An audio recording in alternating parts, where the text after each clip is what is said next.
우리 하나님 말씀, 우리 신약성경 에베소서 4장 15절 말씀입니다. 우리 하나님 말씀, 신약성경 에베소서 4장 15절 말씀입니다. 찾으신 줄 알고 봉독 드리겠습니다. 우리 신약성경 에베소서 4장 15절 말씀 찾으신 줄 알고 봉독 드리겠습니다.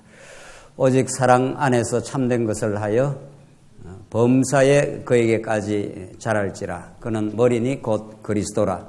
그에게서 온몸이 각 마디를 통하여 도움을 받음으로 연결되고 결합하여 각 지체의 분량대로 역사하여 그 몸을 자라게 하며 사랑 안에서 스스로 세우느니라. 그러므로 내가 이것을 말하며 주 안에서 정언하노니 이제부터 너희는 이방인이 그 마음에 허망한 것으로 행함같이 행하지 말라. 그들의 총명이 어두워지고 그들 가운데 있는 무지함과 그들의 마음이 굳어짐으로 말미암아 하나님의 생명에서 떠나 있도다. 그들이 감각 없는 자가 되어 자신을 방탕에 방임하여 모든 더러운 것을 욕심으로 행하되 오직 너희는 그리스도를 그같이 배우지 아니하였느니라. 20절까지 우선 봉독드렸습니다. 20세기 후반 지금 21세기에 와서 세상 일반 학문에서 가장 발전하고 있는 학문의 분야가 생물학인데 20세기 초반만 하더라도 자연과학 가운데 물리학이 가장 발전된 학문 중에 하나였습니다. 지금도 물리학은 굉장히 중요한 학문 중에 하나고 그렇게 아주 발전하고 있기는 합니다만은 20세기 후반기에 접어들면서 이제 인간의 생명, 우주의 그 생명의 본질에 대한 연구, 지금은 이제 뇌과학으로 계속 진화되고 있는데 생물학에 대한 그 연구가 얼마나 지금 눈부시게 발전하고 있는지 모릅니다. 그 생명의 비밀이 무엇인지를 과학자들은 계속 지금 접근하고 있고, 그러나 궁극적으로 생명 그 자체에 대한 비밀은 찾을 수가 없겠죠. 왜냐하면 하나님께서 생명의 근원이시고 하나님이 우리에게 생기를 불어넣어서 우리 인간이 존재하기 때문인데, 그럼에도 불구하고 인간 그 DNA 구조라든가 생명의 그 본질에 접근하려고 하는 시도가 계속 이루어지고 있습니다.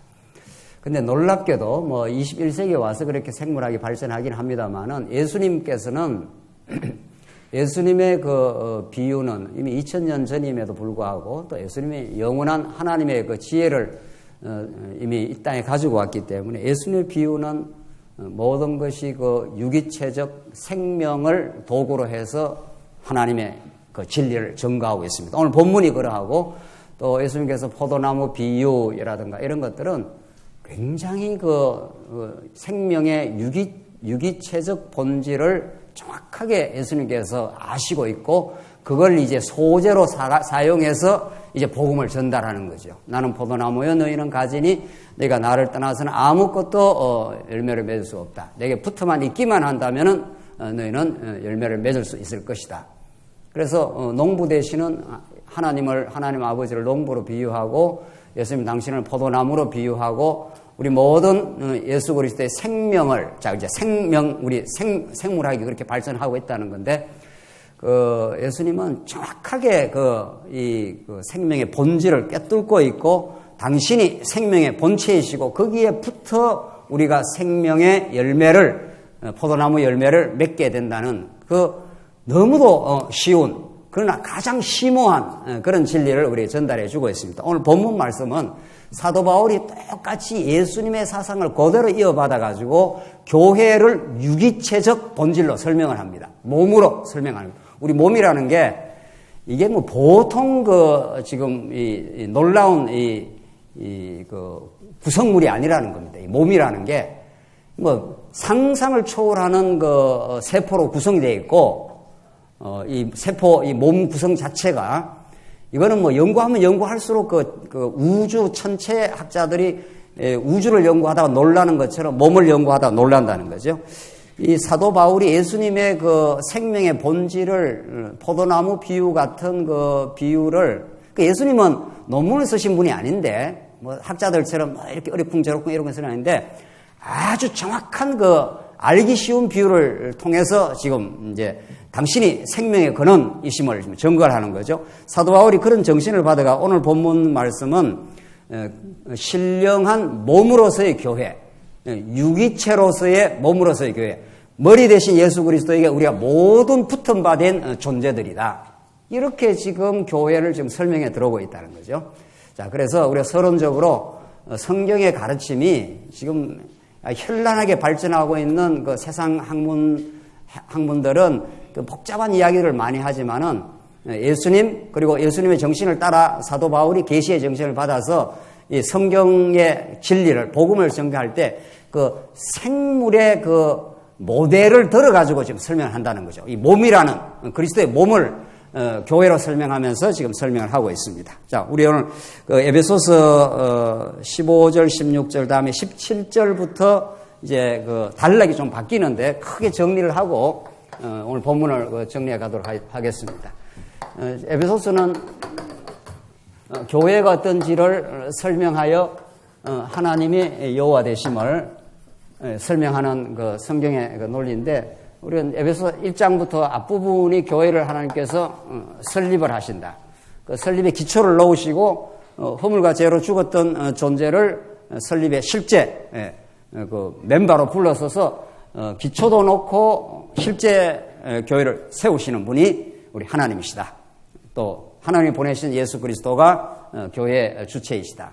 이렇게 설명하고 있지 않습니까? 그러니까 어떤 신학적인 책보다도 에베소서 한 권을 정확하게 이해를 하면은 우리가 지금 교회 생활을 하는데 교회 생활을 어떻게 하는 것이 즐겁고 보람 있고 의미 있고 정말 하나님 나라를 누리고 뭐 그걸 알려면은 에베소서를 한 권을 정확하게 정독을 하고 우리가 이제 오후 시간에 이렇게 쭉 읽어가면서 그 의미를 이렇게 터득을 해가고 확인하고 우리 나누면은 뭐 복잡할 일이 없다는 겁니다. 교회 생활이. 뭐 교회 생활을 이렇게 해야 된다, 저렇게 해야 된다, 교회관을 이렇게 해야 된다, 저렇게 해야 된다는 수많은 책들이 지금 특별히 20세기의 해석학과 교회론이 신학의 화두가 되어 있는데 교회론에 대해서 많은 책들이 나와 있습니다만은 에베소서 한 권을 정확하게 이해를 하면은 뭐 교회 생활을 정확하게 우리 알 수가 있는 거죠. 당신이 세운다는 겁니다. 삼위 하나님이 그리고 허물과 죄로 죽었던 우리를 하나님께서 그 큰 사랑을 인하여 우리를 건져내시고 그리고 그리스도 안에서 자랑할 것이 없게 하려고 하나님께서 은혜로 말미암아 믿음으로 구원을 얻게 하셨다. 그래서 자랑할 데가 없다. 우리가 교회 멤버가 되는 데서 아무런 우리 공로가 없다. 이게 교회 설립입니다. 두 번째, 자 하나님께서 설립만 한 게 아니고 하나님께서 성장시킨데 이게 이제 생물학적 모델입니다. 성장이라는 것이 이렇게 나무가 자라듯이 혹은 우리 유기체적인 몸이 이렇게 자라듯이 하나님이 영원한 생명의 근원이신 그분이 교회를 자꾸 이렇게 몸이 자라듯이 자라게 만들어 간다는 겁니다. 사도 바울이 그 교회를 몸의 비유로 딱 하지 않습니까? 머리이신 예수 그리스도에게 우리가 붙어 있는 유기체적인 연결 속에 있고 우리는 그의 지체이다. 뭐 이것처럼 뭐 쉬운 논리가 어디 있습니까? 지체라는 것은 머리에 완전히 종속되어 있다는 거죠. 그래서 이 손이 마음대로 이렇게 저렇게 움직이지 않습니다. 머리에서 계속 기가 막힌 화학 반응이 일어나서 이렇게 그 판단을 내리고 손이 이렇게 움직이도록 이미 이렇게 기령을 내리고 있다는 거죠, 몸이. 그래서 뇌과학을 연구하는 사람들은 뇌의 그 활동과 그게 너무 놀라워서 어떻게 이렇게 이 머리가 그런 그 작동을 하느냐는 거예요. 호르몬이 분비가 되고 이렇게 해서 손이 움직여져 갈 수 있도록 이게 작동을 하고 있다는 겁니다. 자, 그래서 이분을 우리는 그리스도라 하고 이걸 우리는 교회의 몸된 지체로서의 교회라 한다. 그리스도에게 완전히 종속이 되어 있는데 그 교회를 성장케 하기 위해서 하나님께서 영원 안에 있는 계시를 하나님께서 드러내었다. 이 비밀을 너희가 읽으면 내가 이미 교회에 대한 복음 진리를 깨달은 걸 너희가 알리라. 이렇게 사도 바울이 말했지 않습니까? 그렇게 하고 이제 그 성장을 향한 간절한 그 기도가 나오고 기도라는 것이 요즘 최근에 우리 성도님들이 기도에 대해서도 많이 문제의식을 가지게 됐지 않습니까? 하나님이 언약을 하시고 하나님 편에서 어떤 걸 모든 걸 이루어시는데 그 이루어가는 과정에 필연적으로 기도의 과정을 하나님이 사용하십니다. 만약 여러분과 저에게 필연적인 그 기도의 절실함이 없으면 그만큼 우리는 진리를 잘 모르는 겁니다. 아직 깊이 모르는 겁니다. 그러니까 뭐 그냥 하나님 뜻대로 되겠지. 이건 굉장히 피상적인 성경 이해죠. 그래서 사도 바울이 성장을 향한 간절한 기도를 합니다. 여러분과 저도 사도 바울의 정신을 따라서 하나님 우리 교회가 정말 장성한 분량으로 성장하고 싶습니다. 어려움이 와도 잘 견디고 싶습니다. 그리고 우리 지체들의 어려움과 간절함을 잘 이해하고 싶습니다. 그래서 성장한 우리 성도답게 살고 싶습니다. 그런 그 간절한 기도의 과정을 통해서 성장합니다. 그러니까 여기 딱 이 기도가 들어있는 거죠. 뭐 기도도 안 해도 돼, 뭐 안 해도 된다는 말은 안 하지만 뭐 그 언약대로 되면 다 되겠지. 이런 자기가 그 기도에서 탈락되어 있는 거죠. 그러면 성장 안 합니다. 절대로 성장 안 합니다. 그러니까 반드시 저 논리를 따라서 우리는 성장하게 돼 있다는 거죠. 그러니까 하나님의 뜻이 우리에게 다가오고 우리가 우리 힘으로 성장할 수 없는 우리들이 그리스도의 말씀을 사모하고 그 공급을 받고 간절히 성장하길 기도하는 과정을 거쳐서 절실해지기 때문에 그럴 때 성장이 이루어지는 거죠. 그러니까 그 코스를 하나님이 인도를 해 가신다는 겁니다. 그러니까 기도에 대한 정말 새로운 인식이 필요합니다, 우리는. 기도 전혀 기도하는 마음도 없고, 뭐 저도 마찬가지예요. 말씀 전가할 때 뭐 기도하는 마음도 별로 없고, 뭐 그냥 제가 예배소설을 한두 번 강론했겠어요? 지금까지? 거의 40년이 다 돼 가는데, 수십 번 아마 강론했다. 성경 그 자체를 몰라서 못하겠냐고요. 그러나 정말 기도하는 마음으로 우리 성도들뿐만 아니라 내 자신에게도 생명의 양식이 되길 바라고, 우리 고통받고 어려운 지경에 있는 우리 모든 성도들이 정말 진리의 말씀을 잘 터득하길 바라고, 그래서 진짜 성장하길 바라고, 그 간절한 마음을 가지고 강론을 하는 거하고, 그냥 내가 뭐 이론적으로 성경 뭐 에베소서 뭐 한두 번 강론했겠냐고요. 아는 말씀이니까 전하는 거하고 하늘과 땅으로 다르다는 거 아닙니까? 듣는 성도님들도 마찬가지입니다. 여러분들도 에베소서 여러 번 공부했지, 뭐 확인했지 않겠어요? 그러나 성경은 여러분 행과하고 아무 상관없습니다. 이게 오늘 전달되는 하나님의 말씀이기 때문에 하나님, 우리가 정말 이 시간 마음을 모아서 에베소서가 증거하는 교회에 대한 심오하고 융성한 진리를 잘 깨닫길 바랍니다. 그래서 전달보다 더 성장하길 바랍니다. 이런 마음으로 오늘 앉아서 이렇게 말씀을 듣는 거하고 그런 기도하는 마음이라는 게 성장을 위한 기도가 들어있는 거니까. 그렇지 않고 뭐 그냥 뭐 다 아는 거지. 뭐 언약 성취가 또 나오겠지. 아무 말씀 안 됩니다. 그 성도들에게 미안하지만은, 정말 미안하지만은, 들어도 그게 아무 감흥이 없는 겁니다. 본인이 그만큼 기도하는 마음, 사모하는 마음, 의에 줄이고 목마른 마음이 없이 앉아있으면은, 전하는 사람도 그런 마음이 있어야 전해질 거고, 듣는 사람도 그런 마음이 있어야 그게 화답이 된다고 합니다. 그래서, 자, 하나하나 우리가 지금 새롭게 하나님 앞에 변할 이유가 있고, 또 하나님께서 그렇게 하실 겁니다. 그 다음 성장을 위해서는 그런 하나님의 계시의 말씀이 드러났고, 그 다음 성장이 두 번째가 조직 아니었습니까? 교회를 신령한 조직으로 만들어서 성령 안에서 우리가 한 몸이 되었고, 그리고 하나님께서 점점 자라게 하는 만큼 하나님께서 교회를 섬기는 직분자로 하나님이 세워 교회를 유형교회 혹은 조직교회를 세워 제도적 차원에서 교회를 세워가신다. 왜냐하면 그게 우리 12절에 나온 대로 성도를 온전하게 하여 봉사의 일을 하게 하며 그리스도의 몸을 세우려고 하나님께서 우리 모두에게 그런 직분을 주신다는 거죠. 그렇게 하나님께서 우리가 엮어져서 서로 연결하고 상합하여 성장한다는 거죠. 우리 지난 시간에 이게 많이 강조한 부분 아닙니까? 이제 오늘은 마지막 이제 생활 부분입니다. 그러니까 에베소서는 그냥 계속 앞에서부터 자세하게 하나님이 어떻게 행하시는 걸 읽어나가면은 이제 마지막 오늘 생활 부분이 당도했습니다. 이게 4장 17절부터 끝까지입니다. 자, 이 생활 부분을 우리가 이제 학문적으로는 기독교 윤리학 이렇게 말하고 우리가 그냥 쉽게 말하면 지체 윤리 이렇게 말하지 않습니까? 자, 우리가 옛사람 다 허물과 죄로 죽었던 인생을 살려내가지고 그리스도의 지체가 이제 되게 한 거죠. 그러니까 예수 그리스도의 말씀이 자꾸 공급이 되고 그 은혜와 사랑이 확증이 되면은 여기서부터 모든 이제 공급이 시작이 되는 거죠. 그러니까 우리는 지체로서의 지체의 윤리를 우리가 살아가게 되는 거죠. 내가 주인이 되어 사는 게 아니라 내가 십자가에 못 박혔나니 이제는 내가 산 것이 아니라 내 안에 그리스도가 사신 것이라.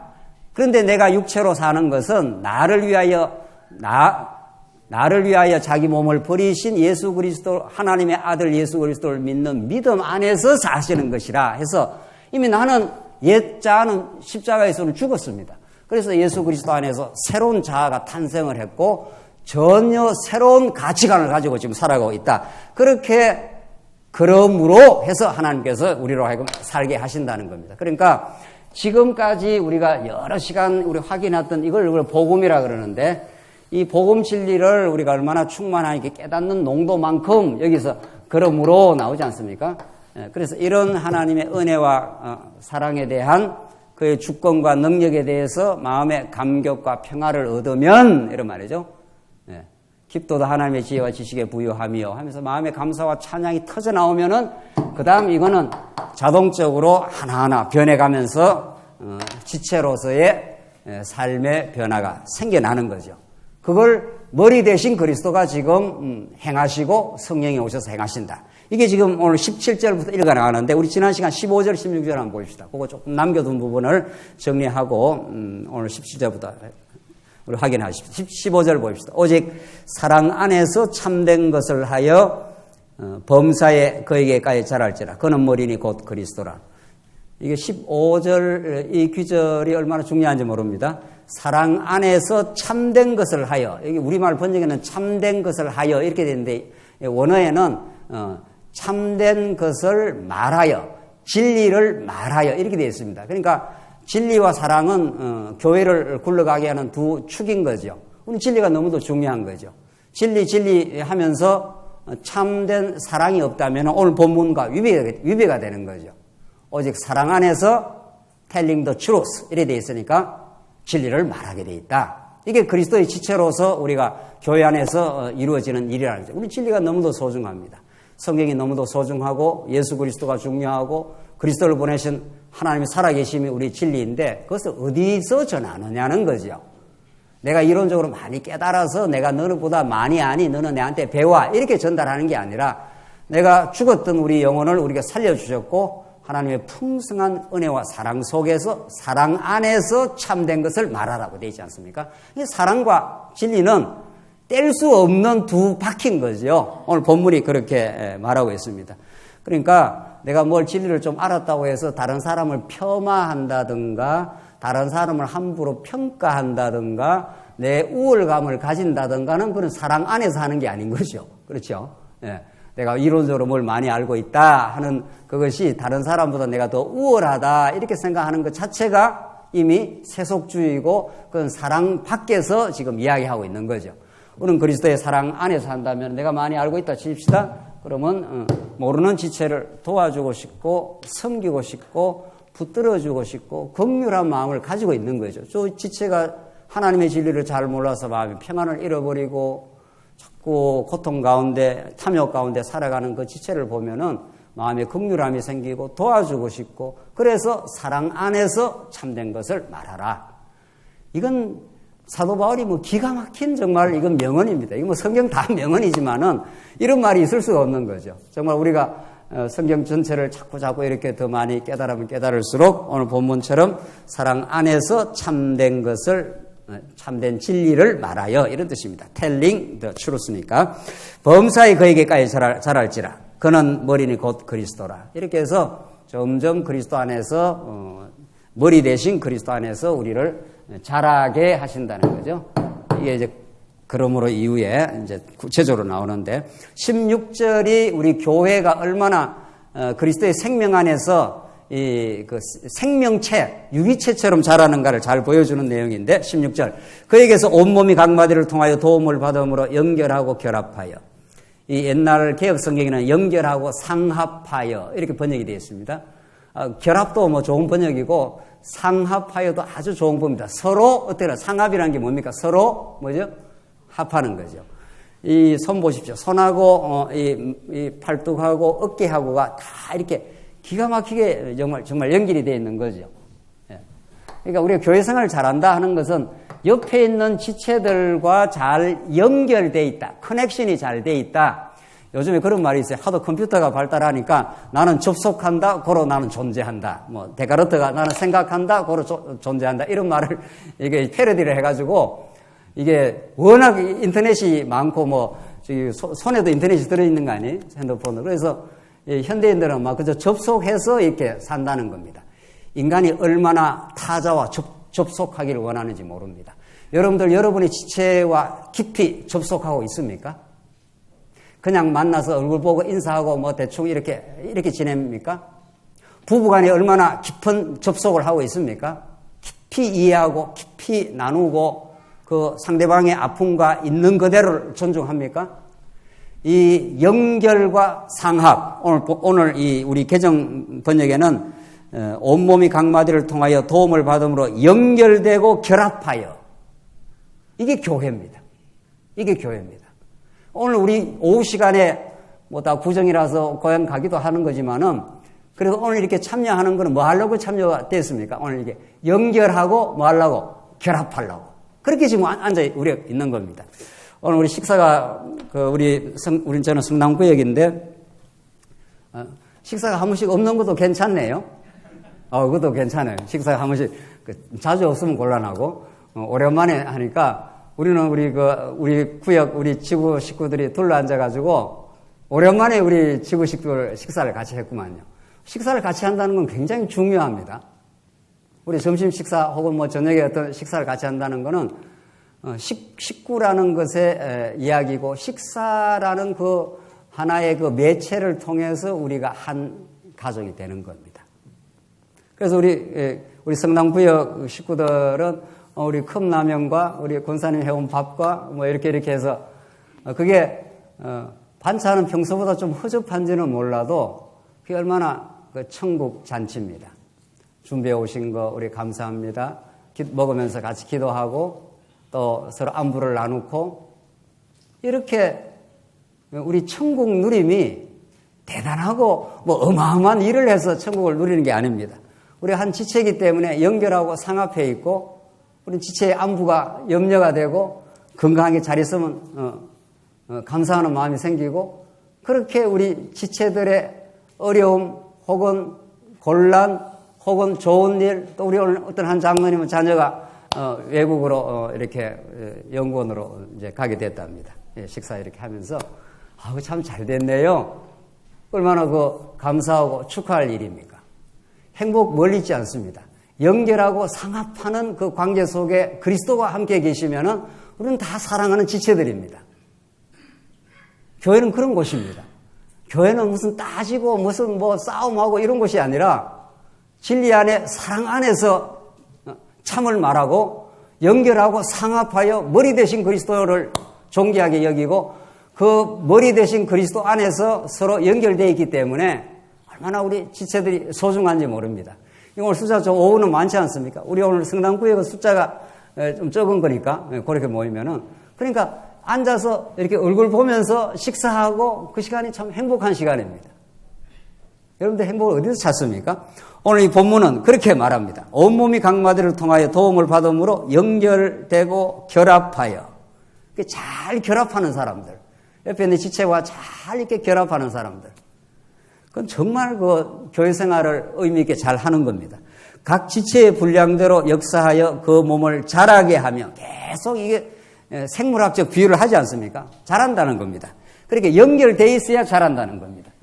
그래서 지금 이 개인주의가 교회를 얼마나 많이 파고들었는지 모르는데, 자, 이게 머리와 이렇게 잘 연결되어 있던 손이 아주 잘났습니다. 그래서 이 손이 머리와 어깨로부터 이렇게 떨어져 나와 있다 치십시다.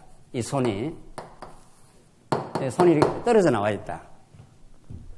뭐 어깨가 또 이렇게 떨어져 나와 있다 치십시다.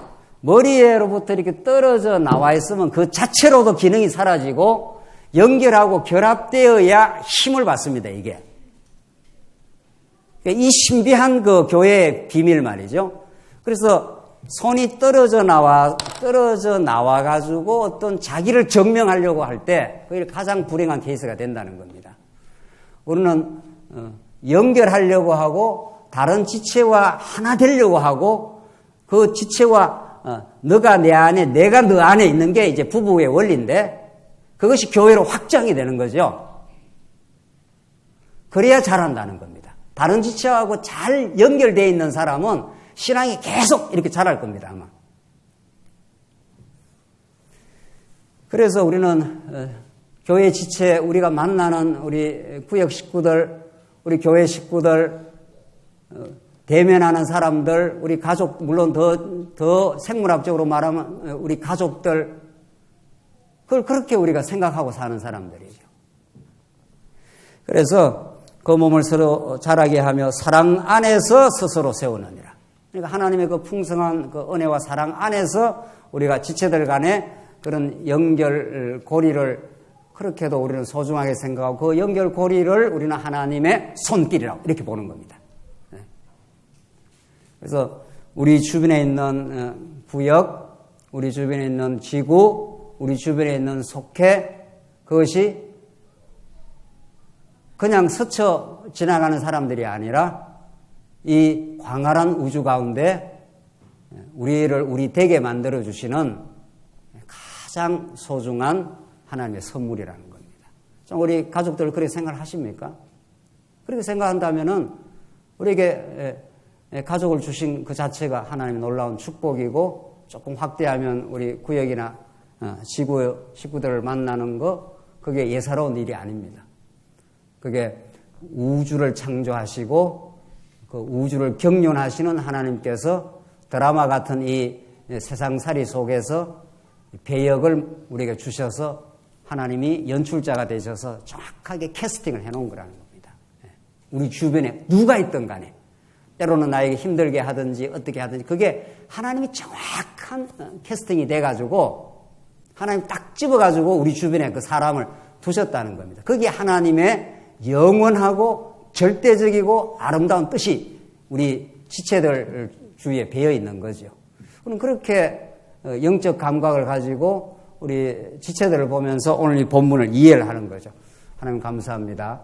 우리 가족을 주시고 우리 지체를 주셔서 우리 이 많은 이 광활한 교회가 이 땅에 얼마나 많습니까? 그 중에 하나님이 여러분과 저는 이 성남 여기를 딱 보내 놓으신 거죠. 캐스팅을 하나님 그렇게 해놓은 겁니다. 다른 데 가서 신앙생활 할 수 있는 거지만은 여기에서 신앙생활 하도록 그렇게 이 전율 어린 그 하나님의 섭리가 있는 거죠. 그걸 우리가 믿음으로 받아들이게 될 때 우리는 교회 생활을 하는 거다. 이런 그 하나님의 통치 속에 교회 생활을 하는 거라고 그렇게 보는 겁니다. 자, 이제 17절부터 이제 본격적으로 이렇게 하나님이 몸으로서 이렇게 튼튼하게 자꾸 성장을 시켜간다는 겁니다. 그러니까 하나님이 성장된 만큼 생활이 나옵니다. 그러니까 이걸 만약에 끊어버리고 여기를 이렇게 끊어버렸다 칩시다. 그러므로 이후 이 4장 17절부터인데 37부터 끝까지 이제 성도 생활을 지금 권면하는 내용이 쭉 나오는데 여기서 이 앞에를 다 끊어버리고 이 부분만 강조한다면은 그 명령문이 얼마나 부담스러운 명령문이 되겠어요. 그러나 이게 앞에서 연결하고 몸이 연결하고 상합하듯이 우리 진리도 연결하고 상합하면서 전진하는 거니까. 그러니까 그러므로 이후를 그 앞에의 그 무궁한 하나님의 은혜와 작정하심과 예정하심, 그의 구속하심, 그의 인치심 이런 것들이 우리한테 복음이 되어서 허물과 죄로 죽었던 우리를 살려내신 하나님의 그 큰 사랑 그런 것들이 앞에 대전제가 되고 그게 앞에서 깨달아지면은 그러므로 이유는 너무도 반가운 명령이라는 거죠. 제가 수요일 날도 늘 그렇게 이야기를 했는데 우리 베드로전서 하면서 아버지가 사랑을 많이 받은 그 자녀는 너 저기 가서 아버지가 힘드니 의자 좀 가져올래? 이렇게 권면하거나 명령하면은 예 하고 쫓아가는 거 아니에요? 그런 이 17절 이하가 그런 뜻이라는 겁니다. 이게 전혀 부담스러워요. 성장한 자녀에게는. 그러니까 하나님께서 세우시고 무럭무럭 강건하게 이렇게 성장을 시킨다는 겁니다. 그런 사람에게 그러므로 이유는 너무도 가벼운 짐이 될 것이고 오늘 우리 재직회 처음 했지 않습니까? 재직협의회. 그럼 굉장히 은혜의 자리입니다. 저는 저 뒤에서 이렇게 보면서 이게 하나님의 은혜의 손길이구나. 어떻게 여러분들 연보를 내십니까? 세상은 전부 주려고 하고 더 많이 가지려고 하지 않습니까? 교회라는 것은 이 자본주의 사회에 떨어진 하나님의 전초기지입니다. 모든 사람이 더 가지고 더 많이 획득하고 악의 싸움을 하고 하는 건데 교회는 은혜를 깨닫고 손을 푸는 곳입니다. 믿음의 분량만큼.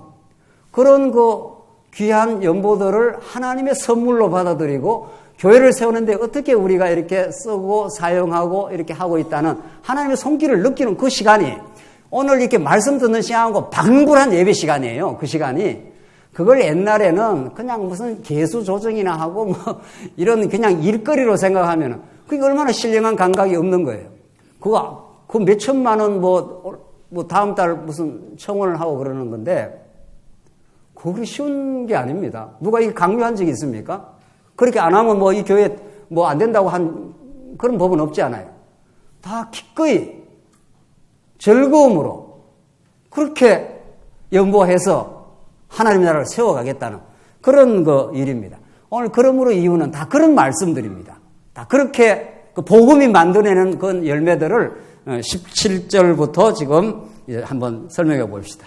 17절 우선 17절로부터 이제 그 4장 마지막 절까지가 새 사람을 입도록 권고하는 내용입니다.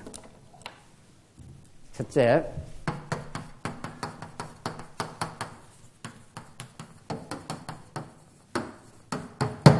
이게 17절부터 이제 4장 마지막 절까지가 이제 성도 생활 가운데 권고하는 내용 가운데 새 사람을 입도록 하나님께서 권고하십니다. 이런 말들은 뭐 세상에 없는 거죠. 옛 사람이 뭐고 새 사람이 뭔지를 성경은 이제 규정을 합니다. 보십시다. 우선 첫 번째 가운데 17절로 20절까지가 이방인의 험악한 것으로 행함같이 하지 말고 그리스도를 배워가라 합니다. 17절을 보십시다. 그러므로 내가 이것을 말하며 주 안에서 정언하노니 이제부터 너희는 이방인이 그 마음에 험악한 것으로 행함같이 행하지 말라. 그들의 총명이 어두워지고 그들 가운데 있는 무지함과 그들의 마음이 굳어짐으로 말미암아 하나님의 생명에서 떠나 있도다. 이게 에베소 성도들도 예수 믿기 전의 상태, 그리고 지금도 예수를 모르는 사람들의 상태를 이렇게 규정을 하고 있습니다. 총명이 어두워지고 그들 가운데 무지함. 이때 무지라는 것이 뭐 세상 지식이 없다는 뜻이 아니라 하나님 아는 지식이 없음. 그래 되니까 마음이 굳어짐으로 말미암아 하나님의 생명에서 떠나 있도다. 계속 생명의 이야기가 나오지 않습니까? 그러니까 하나님의 생명에 떠나 있으니까 하나님 감각이 전혀 없다 이런 뜻입니다. 그러니까 결국 여러분과 제가 진리를 깨달아 간다는 것은, 깨닫고 성장한다는 것은 우리 손이 마비가 되어 있지 않고 이 머리 대신 그리스도로부터 신경세포가 잘 연결돼 가지고 머리의 뜻을 가장 잘 알아듣고 그렇게 수행을 할 때 그게 가장 신앙이 건강하고 정상적인 상태라는 거죠. 여기가 아프다. 여기가. 이 손이 이렇게 무슨 통증을 느끼다 다쳐가지고. 그러면 바로 이게 신경세포 조직이 머리에 올라갈 것이고 여기서는 작동을 하면은 여기에 오른손으로 전달이 될 것이고 그러면 바로 이렇게 이어지는 거죠. 그래서 우리 교회 생활 가운데 성도들을 돌아보는 일이라는 것은 무슨 구역장이 되어서 지구장이 돼서만 하는 건 아니라는 거죠. 바로 연결이 되는 거죠. 그래서 마음이 굳어져 있지 않고 하나님의 생명으로부터 접촉되면은 그렇게 우리 지체들의 상태를 살피게 되어 있다는 거죠. 19절 봅시다. 그들이 감각 없는 자가 되어 자신을 방탕에 방임하여 모든 더러운 것을 욕심으로 행하되, 이때 감각하는 것이 영적 감각이 없는 거죠. 하나님의 생명 감각이 없는 거죠. 그러니까 자기 자신을 방탕에 방임하여, 방탕 가운데 그냥 몸이 자꾸 끌려다닌다는 거죠. 모든 더러운 것을 욕심으로 행하되 오직 너희는 그리스도를 그같이 배우지 아니하였느니라. 그러니까 육체의 소욕과 성령의 소욕을 지금 대비를 하고 있는 거죠. 그리스도를 배워가는 사람은 영적 감각이 생기고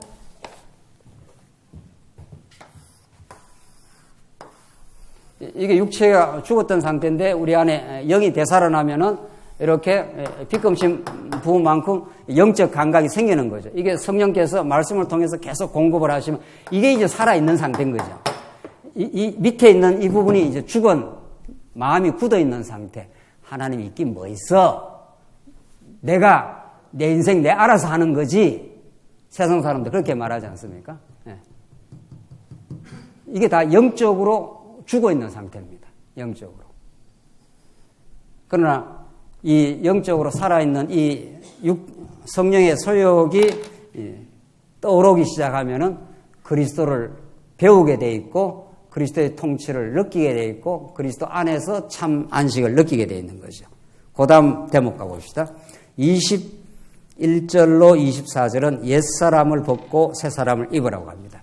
여기 우리의 신앙 상태의 내면의 상태고 마지막 단락 25절로부터 32절 마지막 단락은 새사람을 입은 자의 구체적인 행동이 아주 나옵니다. 한번 보십시다. 우선 21절로 24절 우리 내면을 먼저 사도 바울이 이제 밝혀주는데 21절 진리가 예수 안에 있는 같이 너희가 참으로 그에게서 듣고 또한 그 안에서 가르침을 받았을진데 우리가 지금 이런 상태로 가르침을 계속 받아왔지 않습니까? 진리가 예수 안에 있는 것 같이 너희가 참으로 그에게서 듣고 또한 그 안에서 가르침을 받았을진데 우리가 얼마나 이렇게 말씀에 가르침을 많이 받았습니까?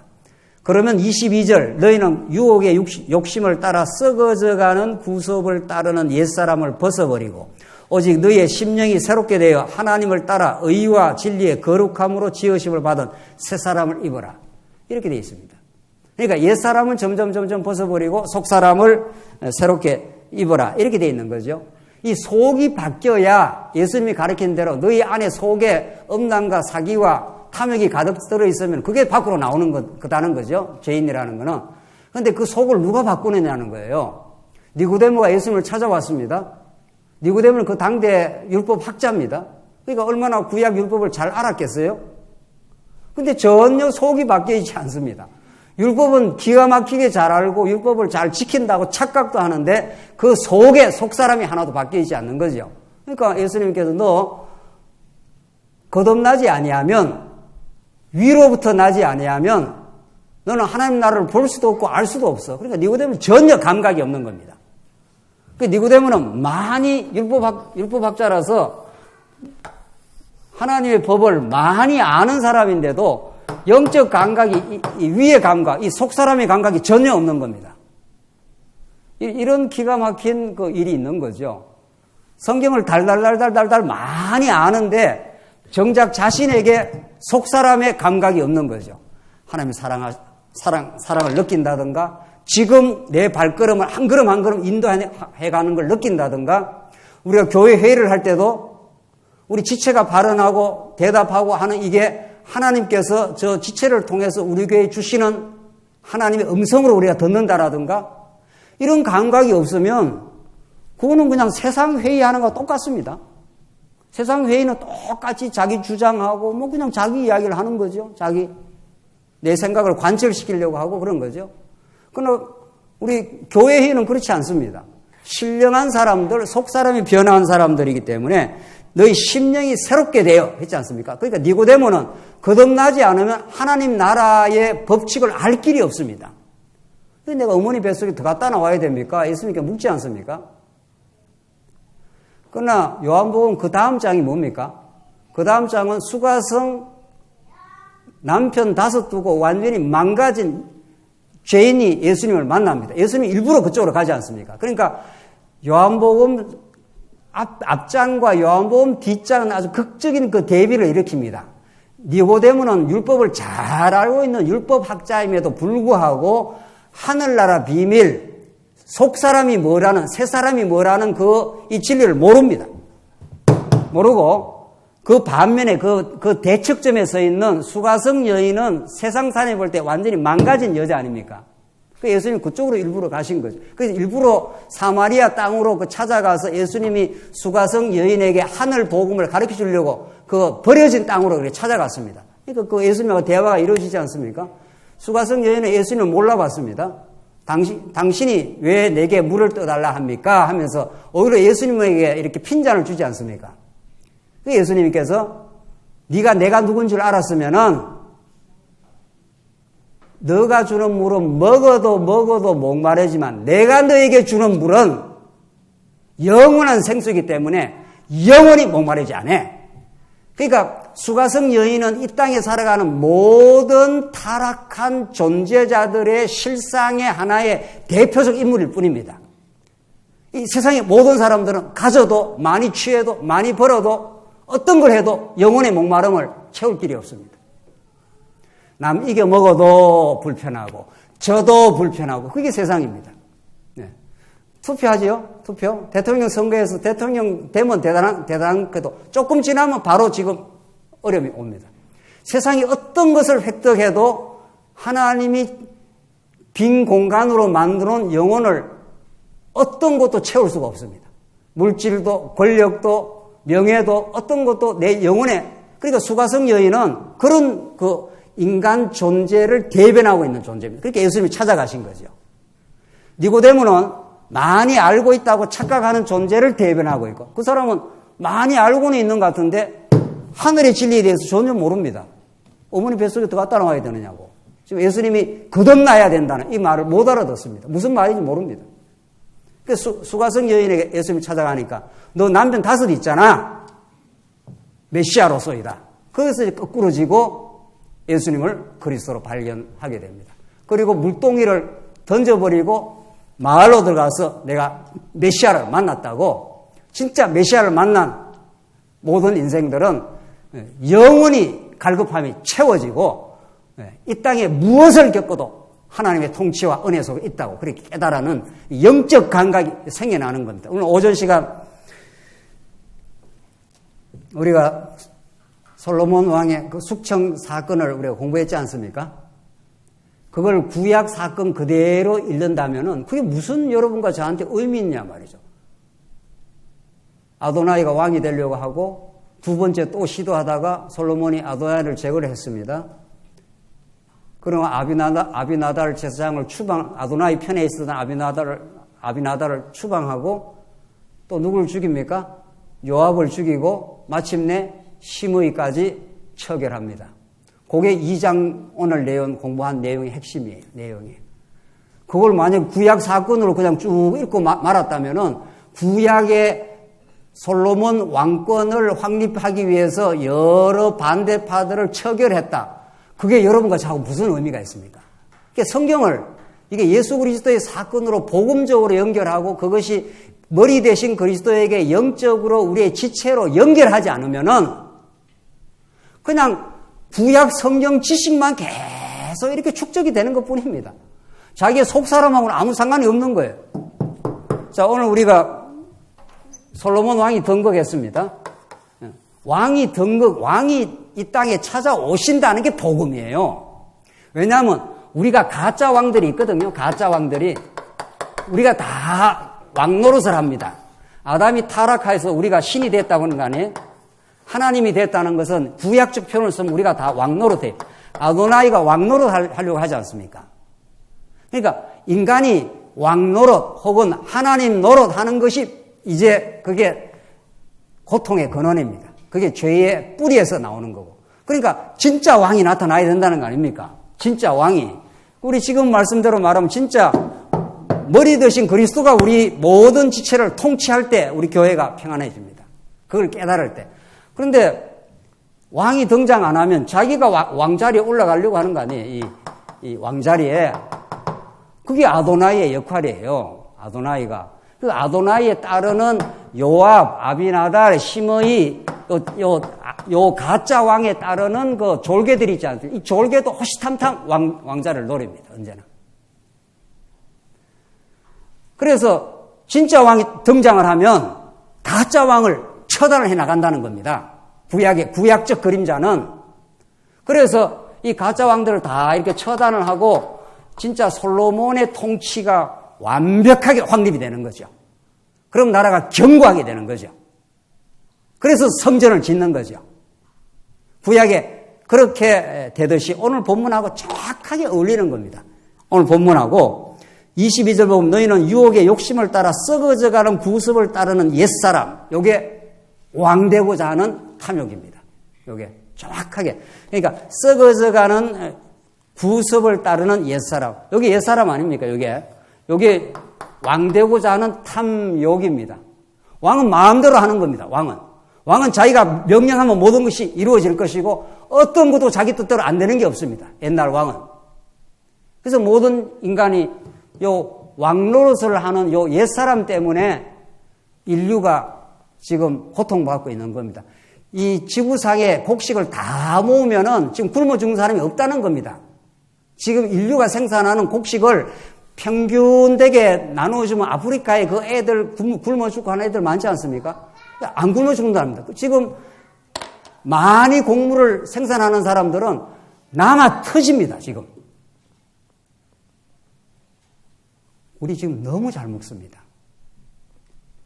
우리 한국 음식점에 가면은 한 돈 10,000원 주면은 반찬에다가 밥에다가 막 너무 잘 먹어요, 너무. 그래서 한 반쯤은 막 쓰레기로 다 막 처리가 들어가는 거죠. 그러나 지구 반대편에 아프리카에 이런 데는 지금 굶어 죽는 사람이 천지입니다, 지금. 우리 한국에도 뭐 있을 수도 있고. 그래서 이런 그 아비 규환이 이 세상에 이루어지는 거죠. 왜? 가져도 더 가지려고 하니까. 끝이 없습니다, 이거는. 왕되고자 하는 이 탐욕의 시도를, 그러니까 요걸 처결을 해야 되는 거 아니에요. 요 탐욕을 따르는 옛사람의 구속, 요걸 이제 붕괴를 시키기 위해서 진짜 왕이 약속대로 이 땅에 이렇게 등장을 한 겁니다.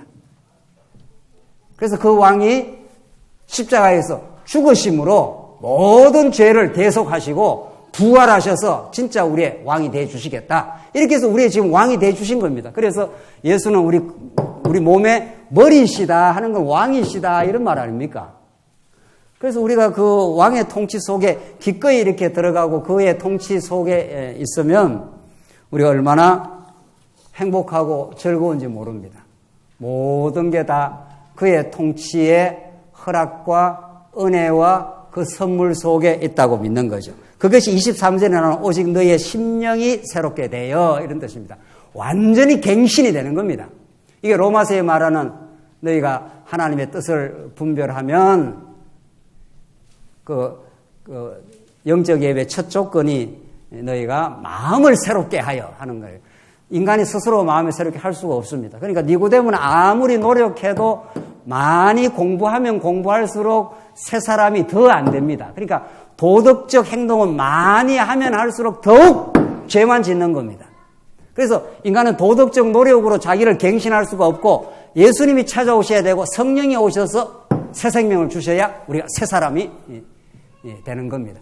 그래서 지금 여러분과 제가 진리를 깨닫는다라든가 지체의 고통을 느낀다든가 이게 전부 마음이 새로워진 상태입니다.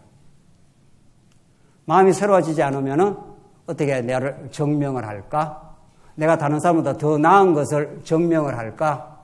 내가 어떻게 짐을 좀 덜 질까? 뭐 이런 거 있지 않습니까?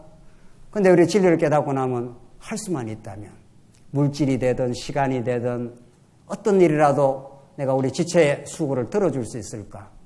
이렇게 마음이 갱신된 사람, 새로워진 사람이 그 놀라운 그 비밀을 느끼게 됩니다. 그래서 24절에 하나님을 따라 의와 진리의 거룩함으로 이런 말들이 전부 뭐 세상에는 들을 수 없는 말들입니다. 의, 진리의 거룩함으로 지으심을 받은 새 사람을 입어라. 입으라 하신 하나님의 성령께서 이렇게 하셔서 여러분과 저의 마음속에 자꾸 이 새 사람이 이렇게 자라도록 이렇게 이 마음이 얼마나 행복한 마음인지 모릅니다. 이걸 하나님께서 주시겠다고 합니다. 이거를. 그래서 이것이 이 속 사람이 이렇게 갱신되고 새로워진 사람에게 뭐 자동적으로 말할 것도 없이 25절에 나오는 밖으로의 행동이 나오는 거죠. 그게 25절에 그런 적 거짓을 버리고 각각 그 이웃과 더불어 참된 것을 말하라. 이는 우리가 서로 지체가 됨이라. 이런 말들이 빨리 읽고 지나갈 수가 없잖아요. 서로 지체가 되는데 지체한테 거짓말을 하겠어요? 우리가? 거짓말하는 건 내 유익을 위해서 어떤 거짓말을 하는 거란 말이죠. 우리가 거짓말을 할 때 내가 거짓말을 해야 이 뭐 돈을 더 많이 받겠다라든가 거짓말을 해야 내가 불편한 일을 빨리 처리를 하겠다라든가 이럴 때 거짓말을 하는 거 아닙니까? 그런데 사랑하는 지체, 사랑하는 가족, 자녀가 있다 칩시다. 아내와 남편이 서로 사랑하는 관계다 칩시다. 거짓말 못합니다. 거짓말이 안 되어서 못합니다. 이거 물어보시나야죠. 그러나요, 안 그러나요? 사랑하는 관계는 거짓말을 못하게 되어 있습니다. 하게 되면 이렇게 뽀록도 난다 그럽니다. 그래서 우리가 그리스도의 지체가 되면은 그냥 있는 그대로 오늘 본문에 나오는 이런 말들이 도덕적인 말이 아니라 신령한 말씀입니다. 그래서 서로 조금이라도 힘을 들어줄 수 있을까? 어떻게 하면은 우리가 다른 지체한테 고통을 주지 않고 기쁨을 줄 수 있을까? 이렇게 자꾸 바뀌어 갑니다. 이게 우리 안에서 성령이 우리 안에서 행하시는 일. 그래서 26절에 분을 내어도 죄를 짓지 말며 해가 지도록 분을 품지 말고 우리 타락한 인간이어서 우리 뜻대로 안 되면 분이 나더라도 하나님의 말씀이 다시 찾아오면 하나님께 하시는 일이지. 이렇게 하면 분이 났던 마음이 이렇게 점점 잠이 재워진다는 거죠. 마귀에게 틈을 주지 말라. 도둑질하는 자는 다시 도둑질하지 말고 돌이켜 가난한 자에게 구제할 수 있도록 자기 손으로 수고하여 선한 일을 하라. 그래서 예수 믿는 사람처럼 이렇게 부지런하고 열정적이고 자기 열심히 수고해서 우리가 다른 지체를 도와줄 수 있도록. 그래서 이 건강한 노동 철학은 칼빈이 말했던 대로 기독교가 들어가는 곳곳마다 건강한 자본주의가 형성이 되었다고. 그래서 여러분과 저에게는 너무도 이렇게 건전한 아름다운 삶을 살아갈 수 있도록 하나님께서 우리를 죽었던 우리를 살려주셨고 그래서 그리스도의 지체가 되어서 날마다 지금 말씀을 공급하고 우리 사랑하는 지체들을 이렇게 붙여줘서 우리가 이렇게 어긋나지 않도록 자기 옆에 이렇게 쳐준다 그럽니다. 빗나가지 않도록 우리 지체들이 서로 연결하고 상합하고 그래서 자주 교회에 나오고 자주 말씀 듣고 더 많은 지체와 교제하고 살아가는 사람에게 건전한 생활은 이미 약속받아 놓은 거나 마찬가지인 거죠. 그렇게 하나님께서 너무도 건전한 복된 삶을 우리 살아가게 하시고 그 살아가는 그 삶을 통해서 우리 하나님이 우리 안에서 하셨다고. 나는 죽고 내 안에 그리스도가 사셔서 이루어내신 일이라고. 이렇게 우리가 노래하게 될 겁니다. 기도하십시다. 자비하신 하나님 아버지 은혜를 감사합니다. 허물과 죄로 죽었던 그래서 자기만을 알며 자기만을 증명하며 자기의 영광만을 위해 살던 허탄하고 어리석은 우리 옛사람을 이제 십자가로 못 박아 주셔서 감사합니다. 우리 안에 새 사람이 강건하게 자라게 하셔서 정말 거룩하고 복되고 건전한 우리 성도의 삶이 우리 모두에게 이루어지게 하시옵소서. 예수님 이름으로 기도합니다. 아멘.